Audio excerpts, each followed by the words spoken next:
L'enquête concernant la disparition de Delphine Jubilard vient tout récemment d'être clôturée. Ce vendredi 18 octobre, l'ancien codétenu de Cédric était l'invité de Cyril Hanouna dans Touche pas à mon poste. L'affaire concernant la disparition de Delphine Jubilard, laquelle a eu lieu en décembre 2020, vient tout récemment de prendre un tournant définitif avec la clôture de l'enquête. Rappelons que le corps de l'infirmière de 33 ans, porté disparu depuis la nuit du 15 au 16 décembre 2020 à Cagnac-les-Mines, n'a jamais été retrouvé. Le procès de Cédric Jubilard, accusé d'avoir tué sa femme, devrait avoir lieu vers la fin de l'année 2024 ou le début de l'année 2025. Il se tiendra devant la cour d'assises du Tarn.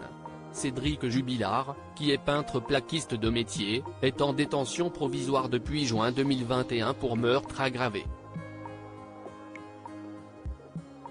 Le couple, qui a eu 2 enfants, Loï, né en 2014 et Elia, né en 2019, note de la rédaction, était en instance de divorce au moment de la disparition de Delphine Jubilard. Cette dernière devait refaire sa vie avec un autre homme. Une situation mal vécue par Cédric qui continue de nier son implication dans l'affaire.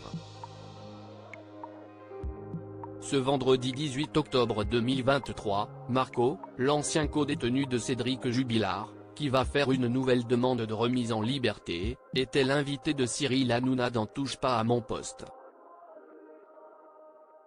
Il a notamment expliqué avoir discuté avec Cédric Jubilard tous les soirs et toutes les nuits, à travers la fenêtre qui séparait leurs cellules. Cédric Jubilard lui a notamment raconté avoir bel et bien tué sa femme. Il m'a dit « J'étais dans ma chambre, j'avais plus de batterie dans mon téléphone, je suis parti prendre mon chargeur et là j'ai vu que l'autre connard, l'amant de Delphine Jubilard, lui envoyait des messages, donc j'ai pété les plombs et je m'en suis débarrassé ». Marco a expliqué être certain que Cédric dit la vérité, avant de se confier sur la personnalité de ce dernier. « Je n'ai croisé beaucoup des abrutis, mais lui est très intelligent.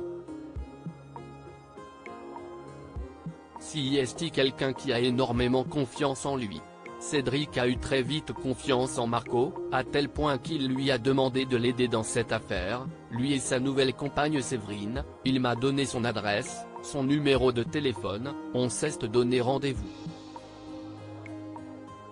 Car pour rappel, Cédric savait que Marco sortirait rapidement de prison, et pas lui. Coordonnées GPS du lieu où aurait été enterrée Delphine, photo des amants. Marco a eu plein d'éléments entre ses mains, dont il souhaitait faire part aux enquêteurs. Mais il semblerait qu'il ait été mené en bateau par Séverine, qui a été placée le 15 décembre 2021 en garde à vue pour complicité de recel de cadavres. Le corps de Delphine n'a donc toujours pas été retrouvé.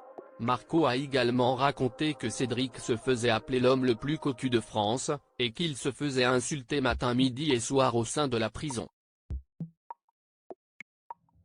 Marco a conclu en évoquant son propre cas. Il a effectué 22 ans de prison, pour de nombreux motifs.